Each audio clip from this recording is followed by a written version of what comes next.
سنتے ہیں اردو میں خصوصی اپڈیٹ۔ غیر قانونی طور بھارت کے زیر قبضہ جموں کشمیر میں بھارتی فوجیوں کے ہاتھوں جعلی مقابلوں میں شہریوں کے قتل کے پے در پے واقعات کے خلاف پورے مقبوضہ علاقے میں ہڑتال کی جا رہی ہے۔ جمعرات اور جمعہ 2 روزہ ہڑتال کی کال کل جماعتی حریت کانفرنس کے غیر قانونی طور نظر بند چیئرمین مسرت عالم بٹ نے نئی دلی کی تہاڑ جیل سے دی تھی۔ ہڑتال کا مقصد شہداء کے مشن سے وابستگی کا اعادہ کرنا ہے۔ ہڑتال کے ذریعے کشمیریوں نے بھارتی حکومت کو یہ واضح پیغام دیا کہ کشمیری عوام جانوں کے نذرانے تو پیش کر سکتے ہیں لیکن بھارتی غلامی کو ہرگز قبول نہیں کر سکتے۔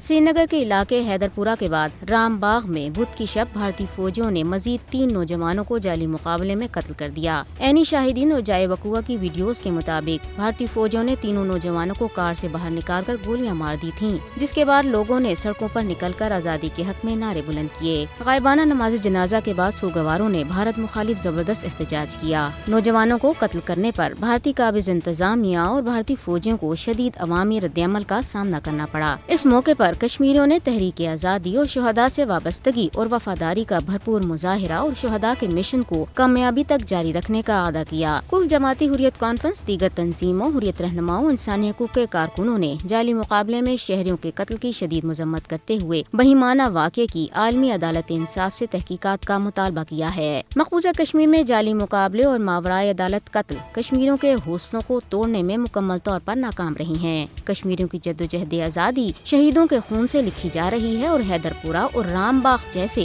جعلی مقابلے کشمیریوں کی تحریک کے لیے ایک مہم ثابت ہوں گے۔ مقبوضہ کشمیر میں جعلی مقابلوں میں بے گناہ کشمیریوں کا قتل عام روز کا معمول بن چکا ہے اور بھارت ایک منظم طریقے سے کشمیریوں کی نسل کشی کر رہا ہے۔ تنازع کشمیر کا فوری طور پرامن اور منصفانہ حل ضروری ہو چکا ہے۔ اقوام متحدہ کو بھارت کے غیر قانونی زیر قبضہ جموں کشمیر میں جعلی مقابلوں میں نہتے کشمیریوں کے قتل عام کا سنجیدہ نوٹس لینا چاہیے۔ 7 دہائیوں سے زائد پرانا حل پذیر مسئلہ کشمیر جنوبی ایشیا میں امن اور استحکام کے لیے سنگین خطرہ ہے۔